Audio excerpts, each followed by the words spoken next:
if it's icy, it's bad. So Christmas Eve, we were a little worried. So some people were planned to come Christmas Day rather than, one year we had so much snow. Father had the fastest Christmas Eve mass he ever said, so people could get out and home, because within an hour it was like unbelievable. So, but yeah, we have two plows now in the whole town, which is interesting. We only had one before that, so double the fun. Not that it's a big town, but they don't handle it like in New England and that. So yeah, I remember getting just barely any snow, and they closing down. I think it was for 3 weeks or something like that. I mean, there was hardly any snow, but it was a lot of fun. We had a hill right outside our house, and we'd do bonfires at the bottom of the hill, and it was great to sled down, and we thought we were really doing something. None of us had good winter boots. We put plastic bags over our feet. Yeah, I'll lead the meeting. That's fine. Oh no, shoot. I'll lead the and I should talk to you guys about that, because I've been having it too. Oh. So I found some really interesting information out that seems to have helped me a lot. So geez. Okay, I'm gonna sit back down. I hope we get a good turnout to this meeting, but if we do, we do, and if we don't, we don't. Yeah, I'm gonna sit down. You'll hear, I'll turn off my noise.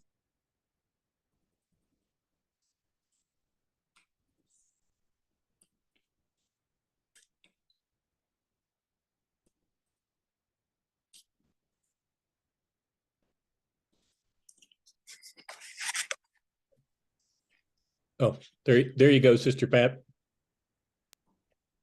Yes, I'm here. I have to leave I'll be back. I have to respond to this text, and that okay. I shall return. We had someone died in our parish yesterday, and we're setting up the funeral arrangements and everything. So I will return very shortly. That's important. So Lori, should I tell you what? Terrific. Okie dokie. Hi, Ellen. Lee, long time no see. Really? We got some new people on, or at least new to me. That's great. That's great. Hi, Darla. Hello. Welcome. Welcome. Ellen, welcome.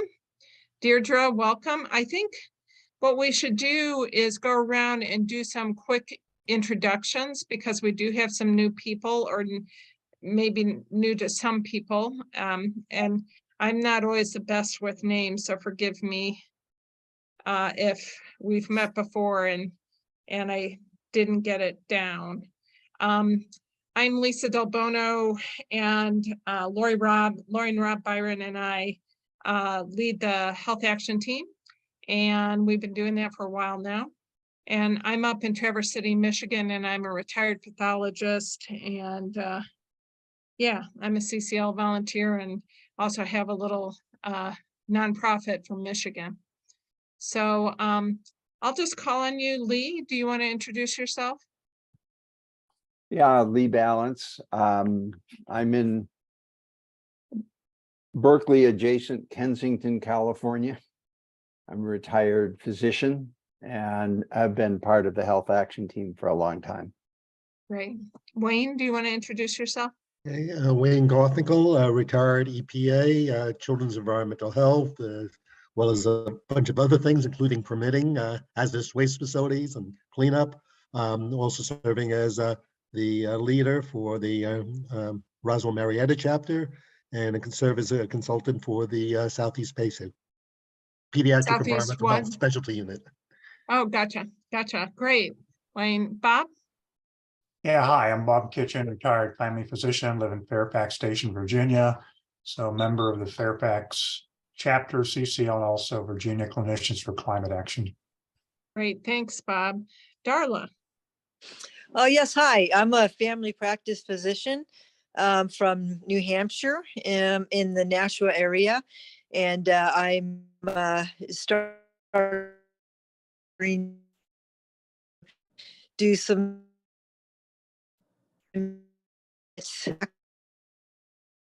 I think your internet slowed down. I'm sorry, Darla, maybe we'll circle back, but we got that you're a family practitioner and you're from the Nashville area. You want to try one more time? Yep. I'm from Nashua, New Hampshire, and I'm a member of the New Hampshire Healthcare Workers for Climate Action, Ah, and great, the New Hampshire Network. So great. That's terrific. We're a lot of us are involved in the state affiliate, so really glad that to the consortium. Really glad that you're here. Deirdre. I'm Deirdre Henderson. I'm the group leader of the North Tahoe, California chapter of CCL. I'm not a medical provider at all. I'm a lawyer, but I joined the health action team because we have been trying to reach out to our local healthcare district, which is a major employer in our area. Gotcha. Good. Thanks. Welcome, Deirdre. Now everybody moved. Patsy, do you want to introduce yourself? Hi, I'm Patsy Beffinagrini. I'm from Nelson, New Hampshire. And I also know Darla. We are involved with the New Hampshire Network for Environment, Energy, and Climate and the New Hampshire Healthcare Workers for Climate Action. And I have been doing some volunteering with the CCL, mostly the Monadnock chapter, for the last couple years. That's great. And I am taking a class with Emily, Johnson. She is so impressive. I mean, if we could clone her, she's amazing. Rob and Lori? Yeah, this is Rob and Lori from Montana. We co-chair it with Lisa. Lori is having an episode of vertigo, so she's in the background resting quietly and listening. Oh, Sister Pat. I'm Sister Hope Pat. that Lori gets better. Let me just say, we really are thinking about her. Vertigo is absolutely horrible. So speedy recovery. Sister Pat, sorry to interrupt. That's okay. I'm Sister Pat Cataldi. I'm a retired surgeon. After being in St. Lucia and Zimbabwe for like 17 years, I came to Eastern Kentucky, where I'm in Louisa, right across the river from West Virginia. I'm involved with the Health Action Team, Catholic Action Team, and CCL of Northern Kentucky because I'm only one of two people in Hal Rogers' district in Eastern Kentucky. So we work through them and trying to increasing our membership in that spot though. Well, I love that you guys are here. Kentucky is my home state. Steve, you want to introduce yourself? Yeah, I'm Steve Ashmead. I'm from Grand Rapids, Michigan, and I work with the local chapter here of CCL and also in the state consortium. Steve and I work together all the time in our state group. Don? Yeah, hi. I now live in the San Luis Obispo, California, and I'm a recently retired physician and a presenter for our CCL chapter and a recently co-leader of our chapter here in San Luis Obispo. And I've been learning something about this En-ROADS, and you mentioned about En-ROADS, and I'm curious to know how we can use that in our presentations and other methods. Well, I'm doing, God help me, I'm doing the health messaging according to En-ROADS for their En-ROADS action team in February. So Don, you and I could try to figure out the answer to your question if you want to together. I have some thoughts. I'm using it tomorrow for a lecture, but yeah, I think there are some things we can use for sure. Jean? Yeah, I'm Jean Klein. I'm in the St. Louis area and I'm still working. So some of my constraints have to do with the time schedules there, but I had the last couple of years been involved with meeting with aides of the local senator. And, that was the training had been really good. I felt like the training and leadership and that process was so helpful. So I hope to learn more. We appreciate you coming. Robin? I'm Robin Cooper. I am in San Francisco, California. I am one of the co-founders of an organization called Climate Psychiatry Alliance. So my professional involvement as a psychiatrist has been a part of my being a co-founder of that group and dealing with the mental health components of climate change. Terrific. Thanks, Robin, for being here. Cynthia? Hi, everyone. Cynthia Mahoney. I am a retired nephrologist. I live in Danville, California, which is part of the Greater Bay Area. And I also work with Climate Health Now and co-founder of Voting for Climate and Health. Terrific. And Alan? I apologize, my camera isn't working. I'm actually a second-year medical student. I'm relatively new here to learn. So I got that you were a second-year medical student, but I missed the end. Did somebody else hear it? In Illinois.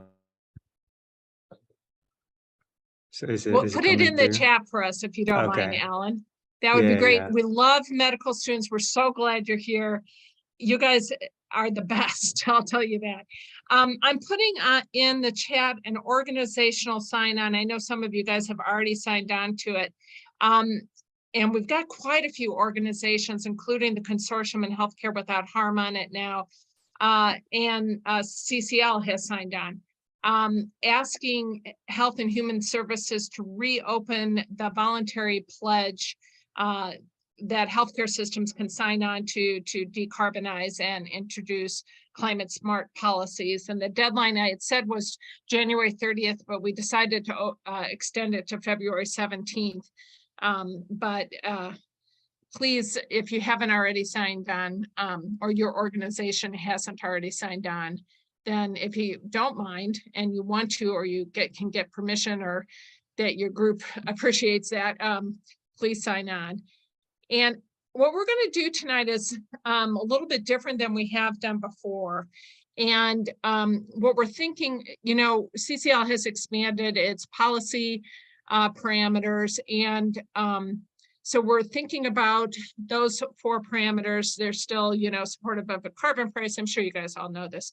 They are supporting natural processes, especially starting with forestry. They're focused on permitting and electrification.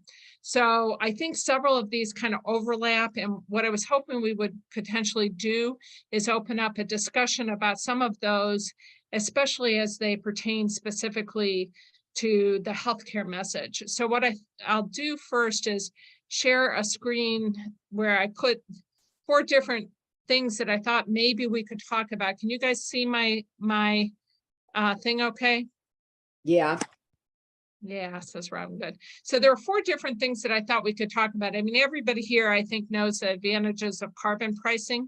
And actually, Deirdre, who's on the phone, who's on this call right now, gave us a heads up, and I'm embarrassed that I don't keep up with the literature well enough to see this, but the New England Journal of Medicine had an article about the IRA and how it's helpful with health effects, but it also discussed carbon pricing, and it really does it in not a very informed way. And we thought maybe we could rebut to that. So that's one thing that we can do. That wasn't on our list of 4, but I think that's something important. And I was gonna, I thought we could start with the draft and circulate that. It's mostly just kind of, explaining the difference between carbon fee and dividend and cap and trade, and, some other educational things. Do you want to comment on that anymore, Deirdre, at this stage? And I can't see you. Yeah, sorry. No, I just thought there were a couple of things. One is he made the carbon pricing is politically impossible argument, and didn't seem to be aware that we were one vote away from getting it included in the Inflation Reduction Act. So I just think that the author, who is an environmental law professor at George Washington University, really needed to be rebutted, because people will read this and think, oh, he must know what he's talking about, but I don't think he does. Yeah, and I think, he made a distinction between carbon pricing and cap and trade. Well, cap and trade is a type of carbon pricing. Not that that really matters that much. He didn't seem to understand the possibility of a dividend or a steadily increasing price, or even what the difference between a gas tax and a carbon price is. He conflated a gas tax with that. So there were quite a few things that we could refer to the Columbia paper. I'm sorry, my son's home. Can refer to the Columbia paper, and there's lots of things we could do. And the real question is, we're going to need to figure out. I think we as a group can write it. The question is, who can we get to submit it? And that there will lie the real problem, I think. Any other comments about that, or I'll just put it. I don't think I put it in the chat. So let me put the article in the chat so people can look at that. And that's something we can talk kind of on our own after this if people are interested. But if people have any comments about it now, I'm happy to stop and entertain those. Well, could you bring that article up one more minute? Sure, and I just put it in the chat. Oh, thank you. Sure. Anything else? I can't either just say something or raise your hand using the raise your hand function, because I can't see everybody at this time. Okay, so we'll go back onto these other 4 things that I thought kind of correlate with the issues, the broader CCL mandate. And so the first one here is kind of a variant on carbon pricing as a whole.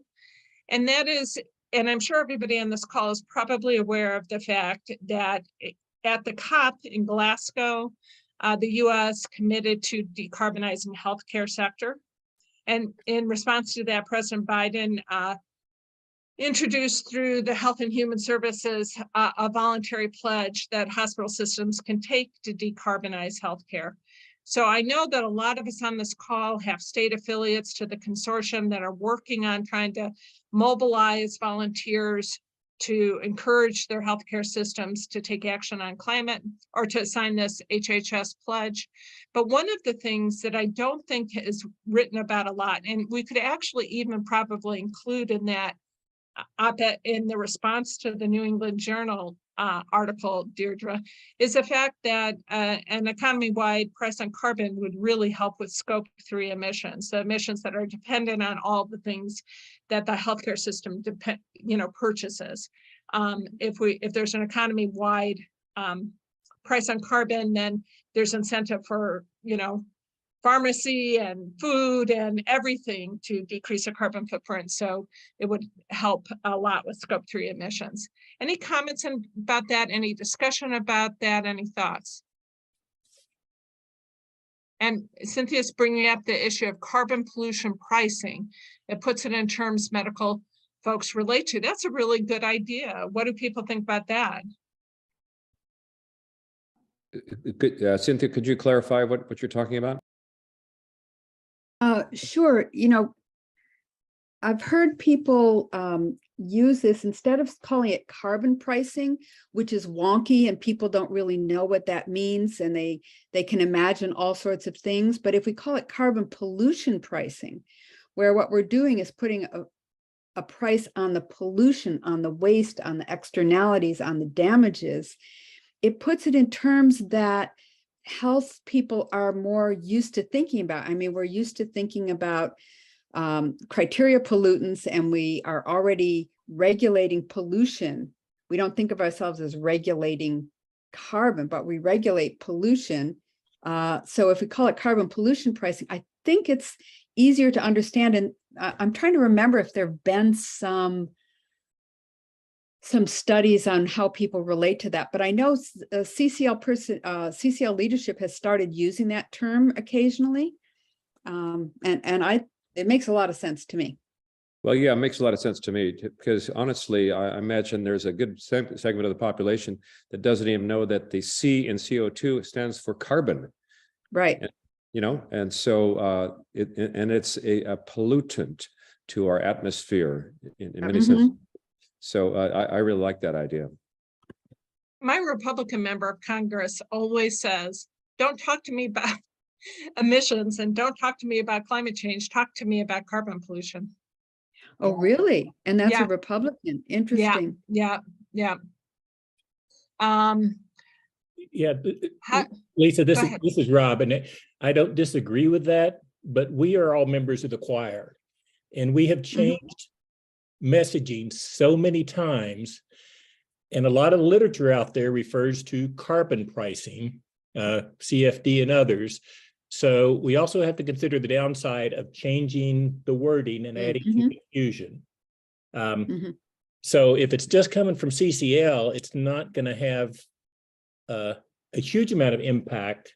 If it's coming across the whole sector of the climate change sector, then that'll make a huge difference. So before we commit to that, I think we ought to look into that, and obviously talking to somebody like Ed Maybach or Rob Gould or some of the others in climate communications would be a good person to ask. So, right, that's very well taken.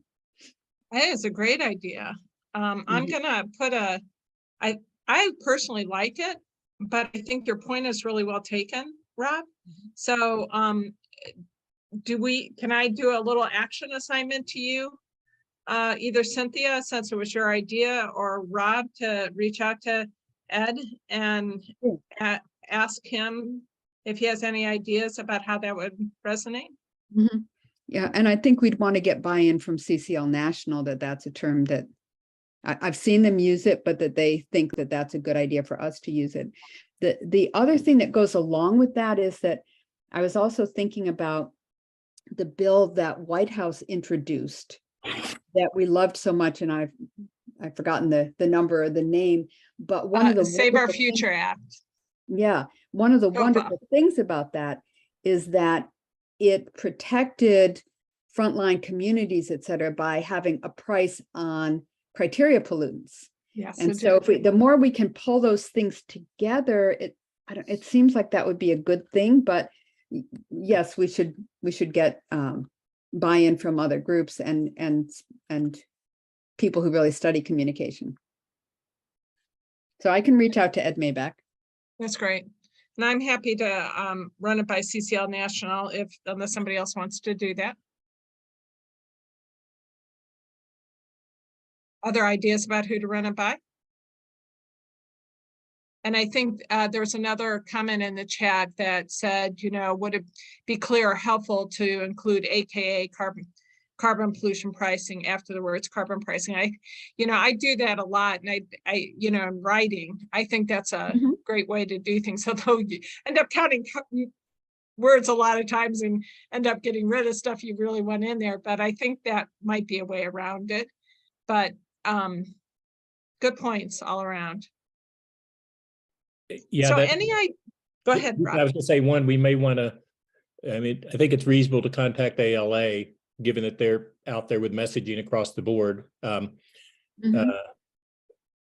possibly APHA as well. And if we talk to Ed, that'll include the consortium, so that takes care of that one as well. I guess the other thing is, Cynthia, that may be worth including in the question to Ed Maybach about the AKA. Again, we understand it, but a lot of people don't. That's adding a lot of words that's confusing to a lot of people. And the other side, the fossil fuel companies and others, will take advantage of every single lack of clarity or ambiguity in the messaging they can. So we need to be very precise. I think it's great to reach out to them. I don't personally feel like I I'm happy to reach out to Liz Scott or somebody from ALA, but Robin, I know you sit on those meetings. Would that be something you felt comfortable reaching out to? Are you on there? With ALA, I can, but I know I won't be at those meetings for the next few weeks. Okay. Okay. But I would, I could do that. Just in terms of this conversation, years ago, I think we used to talk about using our atmosphere as a free dumping place for our waste. So it's very in line with those earlier years ago messaging. I agree. And Al Gore used that messaging at Davos, that, we're using it as an open sewer. That's what it was, open sewer. Mm-hmm. And I really do think that part of, clearly part of the push back is coming from the far left and health.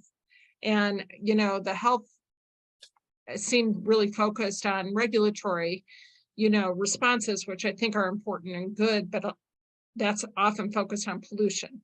So again, there's that kind of resonance there. That terminology of using the dumping ground is also what Bob English uses with Republic N. Mm-hmm. I'm glad you brought that up, Cynthia. Thank you. Any other comments about how we might be able to emphasize this point in terms of scope 3 emissions and decarbonizing?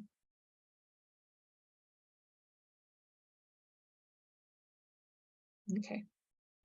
Excuse me, Rob, could you repeat this, the second thing that you mentioned that I should ask Maybach about at the same time? Because I was busy. Yeah, using the phrasing, AKA carbon pollution or AKA, thank you. I was too busy typing other stuff and trying to listen. So I'm already bitasking, and multi is way too much. Okay. Thank you. So Lisa, I just want to get back on that point about that pledge, a voluntary pledge. I think it'd be fantastic if we could get the vast majority of health organizations to sign on to this. And apparently, I just learned out about this. And apparently, the deadline has passed, but there's an effort to open up the deadline to allow more organizations to sign that pledge. Is that correct? Yeah. So right now, the HHS has not reopened the pledge. We have started a letter to go to HHS. That's an organizational sign-on, encouraging HHS to reopen the pledge for other hospital systems. And that closes on February 17th, asking them to reopen the pledge. And so I think I put the link in the chat. I can do that again. Do you need me to put that link to the letter in the chat, Don? No, but I was a little confused. It looks like it's only for organizations to sign on. Is that correct? Yes, it's an organizational sign-on to ask HHS. So, what would be great is if we could get some of the medical societies. I know a lot of groups, a lot of people here are affiliated with state health organizations, and so they're welcome. Robin, Climate Psychiatry Alliance would certainly be welcomed. Cynthia, the California groups, both of your groups would be very welcome. They're all, organizational though. Oh, so they haven't signed on yet? Okay. I didn't see their names. Where is Healthcare Without Harm in terms of leading the effort? This effort? Yeah, so Healthcare Without, to start out, I think Healthcare Without, I don't know this, but I think Healthcare Without Harm Practice Green Health was probably behind the original efforts to get at the COP to get these different countries to pledge, to commit to decarbonizing. I think they were way out there beforehand. They've never told me that, but I think that. What we do know for a fact is that Healthcare Without Harm, the consortium, and the National Academy of Medicine are all really supportive of this idea of decarbonizing healthcare. And they're, putting out webinar series and really very supportive of this. Then when Micah and the Wisconsin group came together to write this last letter that's going to HHS asking them to reopen the pledge, we ran it by Amy Collins and Antonia Herzog, asking them what they thought. So Healthcare Without Harm is on this and thinks it's a good thing to have this letter there. Did that answer the question? Thank you. Sure. Yeah, we have a number of people on the call from affiliated with California Medical Association. I certainly think they should sign onto this. I'm sure they would. I mean, everything that they've done so far would be consistent with this pledge. So I think we should make an effort in that regard. Don, if that could happen, I think it would influence a lot of other state medical societies to sign on, and I think it would be a great thing if you guys have the bandwidth to do it. That'd be great. I'll certainly look into it. Great. Yeah, Great. Don, this is Lee. Keep me involved in that loop. I was thinking about going to the local organization, which is a little easier, but keep me posted. Okay, will do.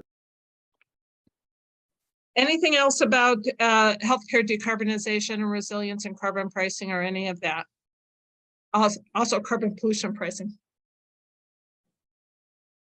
Yeah, I don't know if this exactly fits in there, but if we're talking about the idea of why carbon pricing is necessary and rebutting the regulatory only position, or the fact that it can't be useful, I think the fact that we're seeing other efforts that are not transparent fail, like the offsets, says that we have to rebalance things that we can't.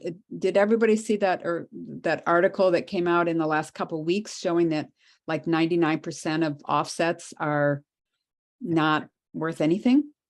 I'm not surprised, but I did not see the article. So if you know where the article is, maybe drop it in the chat.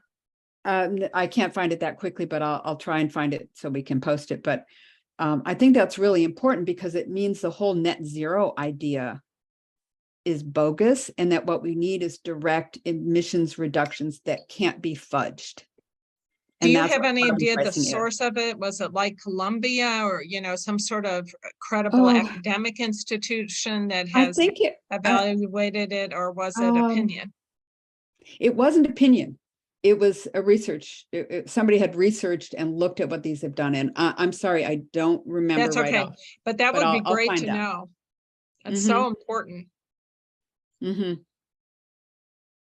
Thanks, Cynthia. Anything else, you guys, on that one? Okay, I'm going to go on to the second bullet point. Everybody here familiar with the permitting reform policy effort that CCL is putting out, and why they're putting it out? And if not, I can run through that real quickly. I would appreciate your running through it quickly. Okay. And anybody can feel free to help me, but permitting, well, there's a study out of Princeton that it's called the repeat study, that looked at the fact that if we don't build out transmission lines, high energy transmission lines, at a more rapid rate, we're building them out at about 1% per year, and we need at least 2%, maybe more. There's two things that might happen. One of the big ones is the fact that we may not realize all of the IRA potential in emissions reductions. In fact, they estimate it could be as low as 20% of the total IRA emissions reductions that we could get out of that. It might be only 20% of that if we don't build things out more quickly. And the second thing is, because there are all these incentives to electrify both transportation and building sector, if we don't build things out quickly enough, what will end up happening is you're powering them with coal. So that will actually worsen air pollution issues. So it clearly is a messaging around health that's important. And what's hard is that Manchin tried to deal with this after the IRA, but threw in his pipeline at the same time, which then dubbed the Permitting Reform Act as Manchin's dirty deal. And what's concerning is that we didn't make the compromise at that time, and now we have an even more Republican House.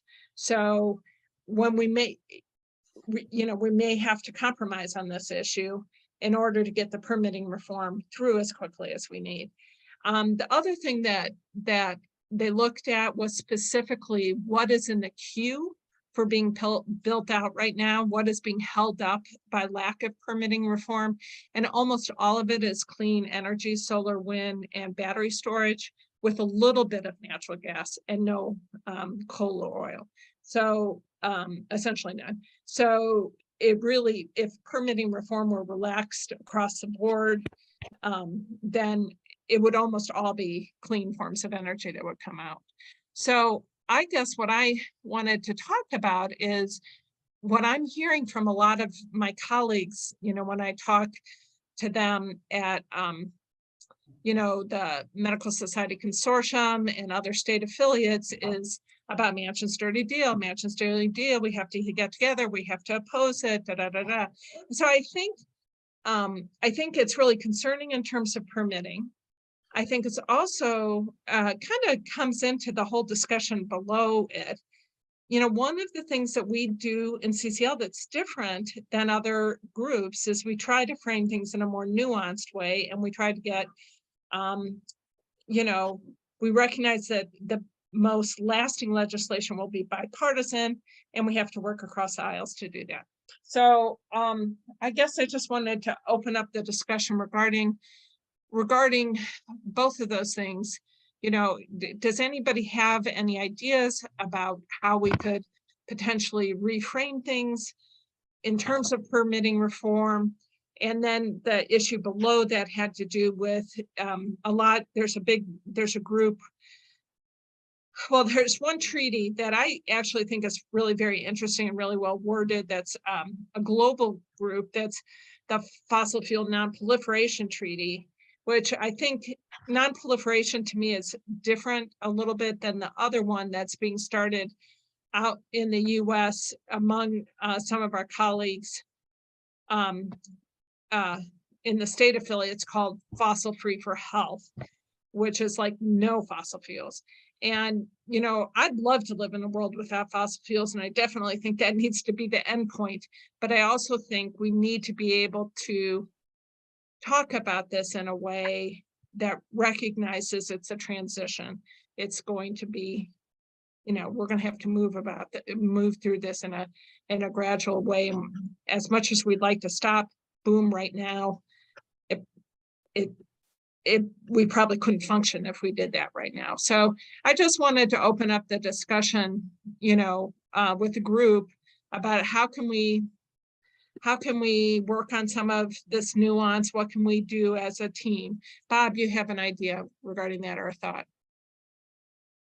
Yeah, our local chapter the last week actually addressed these different areas, and I didn't know what I was doing, but I volunteered for permitting reform.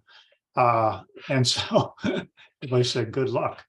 And if you look at CCL's approach to this, they say this is really not a grassroots issue. This is a grass tops issue. It is. And I think for this, to make it a short answer here, it looks like ultimately we will have to find a bill that's going to include the proper wording that we can then get behind. And every point that you made is spot on in terms of only reaching 20% of the IRA's potential if you don't get the infrastructure to convey the energy. I listened to the different topics or the presentations on this on a CCL website, including, is it Dana Nuccelli? Yeah, his talk. They're all pretty high level about the importance of having permitting reform and improving infrastructure and transmitting the energy, and nothing gets really down in the weeds in terms of how this is accomplished. Now, I put a link in the chat that I found that talked about Manchin's bill. His bill itself is 91 pages long, so I didn't drill down on it, but one of the links there, or maybe it's I didn't include it, kind of talked about the actions he wanted to take. And the very last one was the Mountain Valley Pipeline. So that was kind of the poison pill. Really was. So I guess what I'm trying to say, bottom line is, looks like we need a bill that addresses it, we can get behind. I don't know what we can do, like I said, at the grassroots level, other than saying, yes, we need permitting reform. Can we talk any of our representatives or senators or anybody else to get behind this? So anyway, that's my 2 cents worth. Thank you. I guess just to clarify, and maybe this is what you mean by grassroots, but what I was thinking of was, how do we educate our colleagues, especially those who are in the climate and health arena? How do we do that? Because it seems like they're actively working against permitting reform because they've lumped it into Manchin's dirty deal. And I'm very concerned that, maybe I'm not being fair. Maybe I don't understand their nuances. But I wondered what other people, Well, is Manchin's whole bill dead, isn't it? I mean, wasn't that something that he supposedly had an agreement with Schumer that would be introduced it is dead independently, and it didn't get anywhere. So I don't think we're going to see anything more from Manchin. I don't know, unless somebody knows differently. I heard on the liaison call that there are Republicans saying that they need to take on permitting reform. Yeah. And I guess my concern is that, or I think it's likely that there will be, it'll open up fossil fuel permitting as well. I think Wayne's shaking his head, and he said he's done some work with permitting as well as renewables. So I'm just worried. I guess you're right, Bob, that Manchin's dirty deal is dead, but has it poisoned the well for all permitting reform? And can we help to make sure that when it comes up again, that there's, that people are more open to the idea that. Yeah, not that people equate permitting reform with Mountain Valley Pipeline, that it's its own entity that we definitely need to get behind. Yeah, I agree with you. Right. Lee, what are your thoughts? Well, I was very interested in a couple of discussions on the Ezra Klein show late last year. One came out right after the IRA and was a terrific discussion of what's in the IRA, with a passing glance at carbon pricing as politically impossible, to which I started to compose a reply, and this discussion reminds me I need to follow through on it. But what he really emphasized is that the bill enables all kinds of things, but doesn't put in place the infrastructure to make them happen. That you can say, we're going to give this and we're going to do that. We're going to have these incentives, but then you have to create language and you have to implement it. And it's made the same points that I think Dana makes about the need for infrastructure in the grid and the enormous complexity and delays built into permitting at this point. And I don't think people appreciate that at all. So I think that's important. I think permitting reform is inherently going to be, if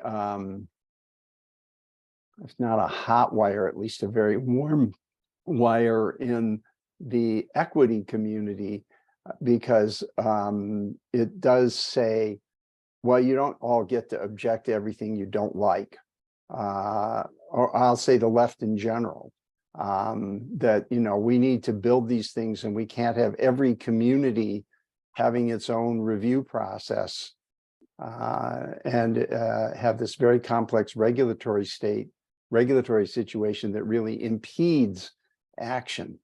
And I don't know where that falls, but I see that as a major kind of,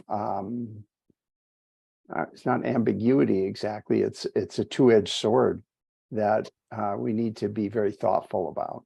So I don't know how to do that particularly, but I think it's an important and real issue.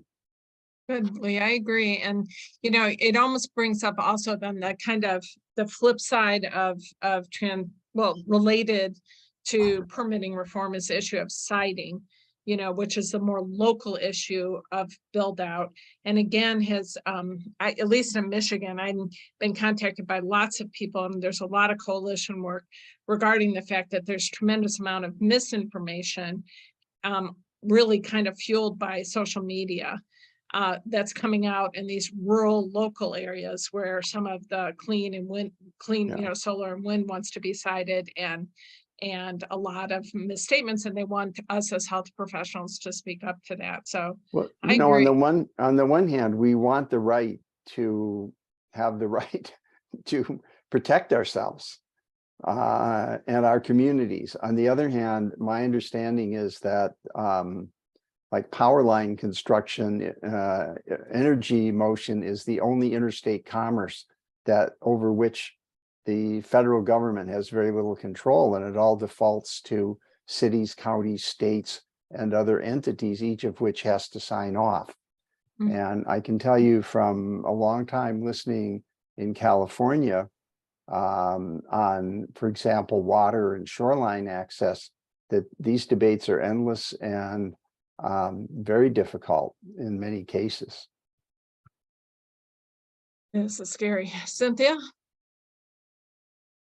You're muted.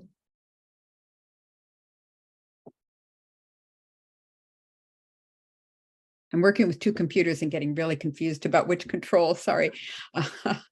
A couple of thoughts which are not very well organized like Lee's here, but that maybe one of the important things we can do, since a lot of this is happening at the state level, is somehow get this information out to state affiliates of the consortium to look at permitting reform in a more nuanced way that we've heard from CCL, but other people may not be hearing. They're hearing more from EJ or frontline communities. I don't know, but and I don't know what the vehicle would be, but I think that we should be thinking about how could we get that out to the states, because that's where it's happening.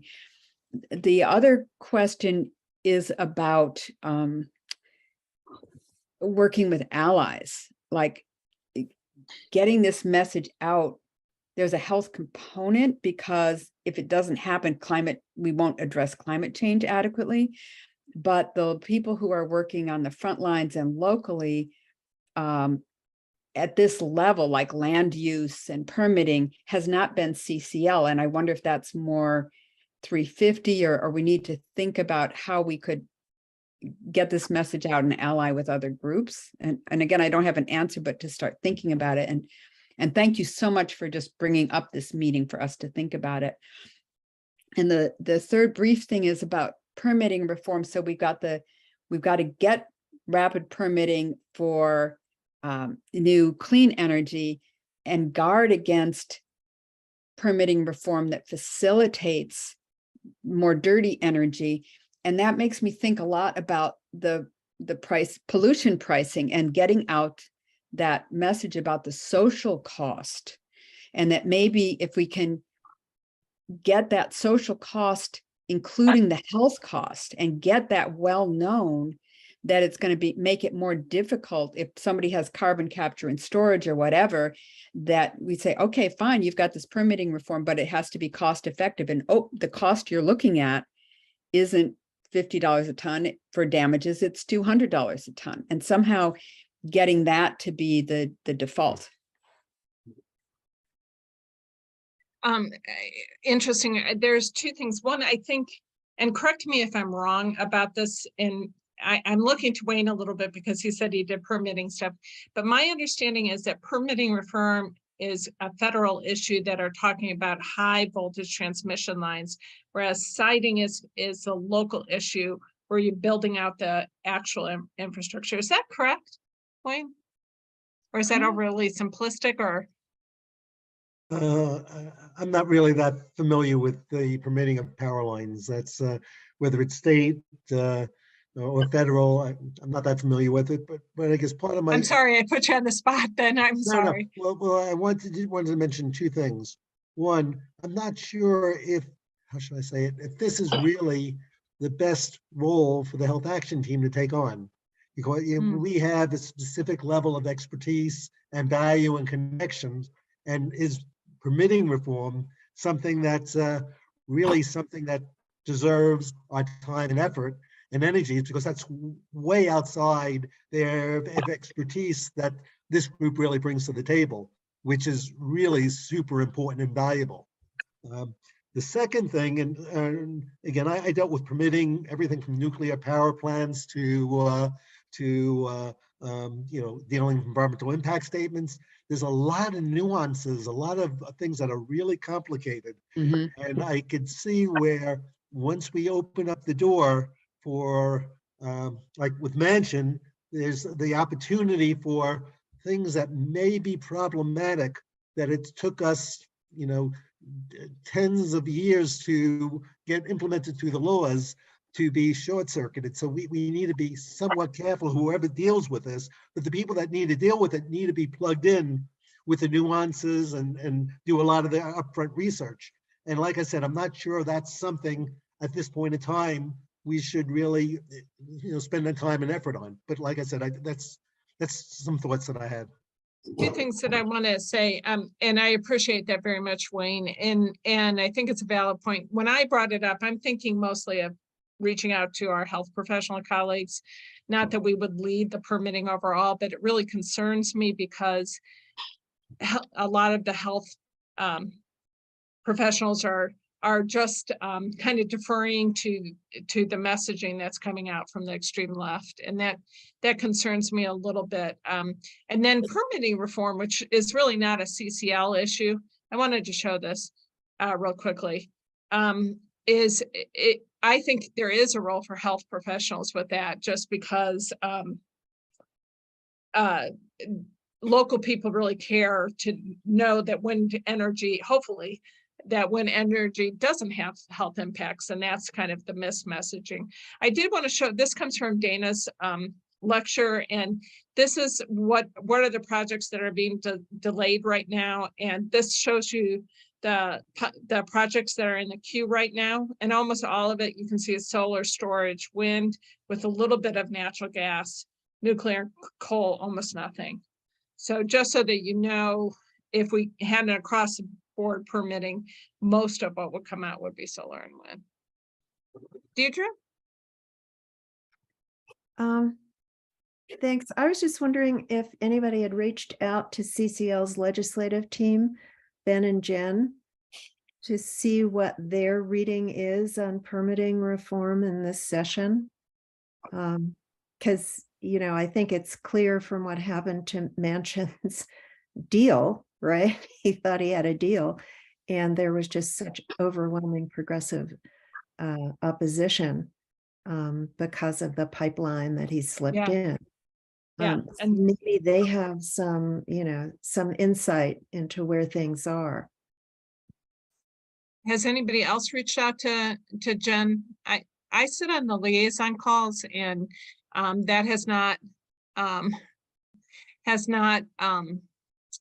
come up yet, although permitting reform, as we all know, is one of the issues that CCL says that they're going to be behind. But I have not heard Jen or Ben tell us yet what we're not lobbying again until June.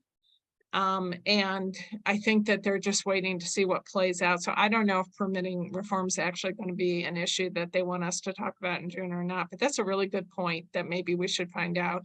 And again, my concern is just mostly, I feel disappointed that Manchin's dirty deal didn't get passed, to be perfectly honest. Not that I want the Mountain Valley Pipeline to go through, but almost everything would have been clean energy, and we could have realized more of the IRA. So I think that misinformation that was there, the framing, this is just my opinion, in a very binary way, resulted in killing a bill that was probably as progressive as we're possibly going to get in the near future. And if we wait another 2 years, I mean, we might have even more conservative. and or we're out of time too. So I don't know. Robin, were you gonna say something? No, you lit up. I thought maybe you were saying something. Okay, so we're at 9:22. I appreciate you guys talking about this. There was two other things. One we kind of touched on, but we can pick up some other time if we want to, which is again, you know, do we have a role? You know, many of us are working also with a consortium. Is there something we could do to help with the nuance around the idea of, you know, no more fossil fuels, or do we want to embrace that? Or, you know, I don't think CCL National would support that. I think that they're, you know, that's the end goal, yes, but I think they, you know, recognize that it would take a gradual change as quickly as possible.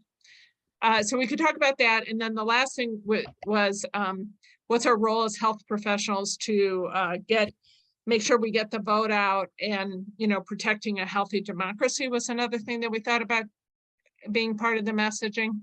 So we can talk about those now, but before we do that, I just wonder, what should we do as next steps as a group? We've spent, you know, some time talking about this. Do we want to, you know, try again in a few weeks and talk, you know, next month and talk about this, or do we want to wait a couple months, or just, you know, this was fun, but we're done, you know, whatever. I don't really care. I just thought maybe, you know, do we want to take some action, or what do we want to do? Cynthia, I like the term phase out. Clearly implies the process is gradual, but the end of the goal is none. I like that too. That's good, Cynthia. You are such a wordsmith. Phase out. I'm going to put that down. Deirdre? Lisa, I was wondering if you thought there was any role for this group in publicizing what the decarbonization benefits might be for healthcare systems in the Inflation Reduction Act. So, in other words, one of the things that CCL is talking about is electrification and conservation, right? Essentially, it's building decarbonization. And it's in the context of getting out and publicizing and defending, I think, the Inflation Reduction Act. And I'm wondering if your audience isn't, you know, hospitals and you know, healthcare systems, and helping them to see the benefit, you know, identifying what the benefits are for them and helping them to see the benefits in the Inflation Reduction Act. Because I am sure, for example, that our local healthcare district, which is not a paragon of, you know, progressive thought in this area, has no idea what's in the Inflation Reduction Act, or that they could benefit from it.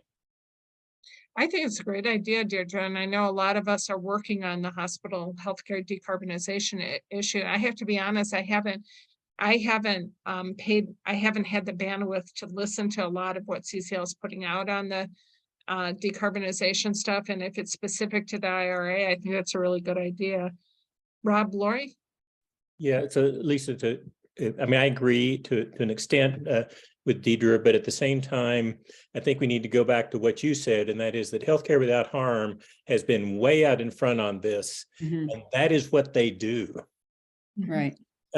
So I think if we want to do that, we have to be very careful to do it in conjunction with what they're already doing, Right.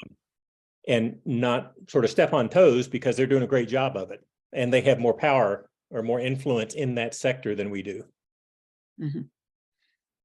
Although I have to say, I've looked at their website anyway, and yes, they have been working on decarbonizing the healthcare sector, but I haven't seen anything specific about the benefits of the Inflation Reduction Act. Antonia Herzog, who's their policy person, has written something on it. It may not be their website, I'm sorry, is not great. And they also have a statement on carbon pricing, which is not at all forward facing, but if you ask her, she'll send it to you. But so she does have it. In terms of what you said, Rob, what we've done in our state organization is, as we're developing our campaign, and Steve is my right-hand person on that, developing our campaign in Michigan to push out to healthcare systems, we have reached out to Healthcare Without Harm, and we've had some meetings with them so that they know that we're doing this and asking for their advice and kind of working hand in hand. But so I think that's important, Rob. I do, because they are out in front. We want to be respectful. I think to what you said, Deirdre, I think you're right. And I personally have not done this. Steve, you and I have homework to do. And that article in New England Journal of Medicine, I don't know how well they've done it, but we could also go to the CCL website to really frame that in terms of what does the IRA do. And I have not taken the time to think about that specifically, but I think that would be a great way of framing things. And Rob, do you think that would be stepping on their toes as long as we're keeping them in the loop? As long as we keep them in the loop, and I mean, they're a great resource too, because that's where they live. And if they're working on it, that's great. And maybe we can piggyback on that. Yeah, I agree, Deirdre. I think at least when I've reached out to them, they appreciate that we have people, right? And even if the state health groups, I think there's a role for constituents and community working with health professionals to reach out to healthcare systems. I think there's more power if there's both the health professional and the community asking for their hospital system to take this on. So I think there's role for CCL and health to do exactly what you're describing, being polite and respectful of Healthcare Without Harm and asking them to participate to whatever extent that they want to. Wayne? Yeah, to respond to your question, I think having another meeting like this would be a good idea. Second, I think there may be certain things in the IRA, I don't know whether we really want to get into it, but let me just throw out an example. There was a recent article that came out regarding the concern with gas stoves. There's an induction range. There's provisions in the IRA for, especially for people that are of our lower means, to replace gas stoves, and it's almost 100% reimbursable with induction ranges. Again, we could reach out to, there's a concern with increased asthma incidence. We could reach out to that group to basically let them know that this is an option. They could basically point this out to some of their patients. And, I'm just saying there might be some opportunities like that if we want to get down into the weeds. But like I said, we may not want to do that. I would guess a lot of us on this call are asked to do public speaking as health professionals. And I often mention the gas stove issue. And I now have incorporated the IRA Rewiring America calculator in my presentations so that they know how to access some of those funds. So I think that's a great idea. Cynthia? Oh, I'm going to lower my hand. Okay, Lee? I would also mention that the direct pay provisions of the IRA, which enable nonprofits and government entities to take advantage of the investment tax credit and production tax credit for clean energy projects, is a boon. I mean, that's just huge. And in my community, very few people even know it exists. So, those are some of the kinds of things in the IRA that I think we need to get out to, to our nonprofits, and most medical centers, I believe, are nonprofits, right? Yeah, good point. Good point, Deirdre. Thank you. Lee? Yeah, I'll try to be brief. Maybe this is more something we could do next time, but along the lines, Lisa, of your suggestion that we write a response to the New England Medical Journal, I took something you wrote and created a sort of a bibliography of recent healthcare issues and air pollution and send it to the retired physicians bulletin for Kaiser. And I'm thinking I will send it to my local medical association group and see if they want to publish it. If we took the New England Journal article and put it into very simple language for physicians and their patients and said, here's what's available, I think going through medical associations and groups like that is really, really helpful, really important, just to give them something to keep this issue in front of people.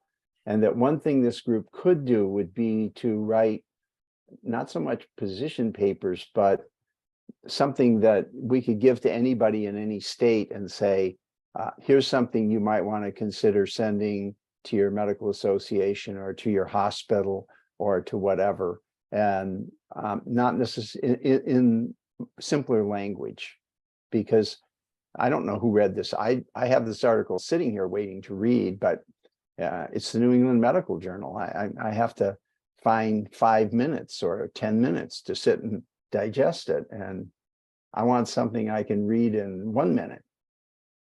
To your point of doing it to the medical societies, I'm taking a course in messaging, and one of the things that they said about health professionals in particular is that they defer to their professional societies to give them permission to advocate. So like the work, so Cynthia knows that, that's great.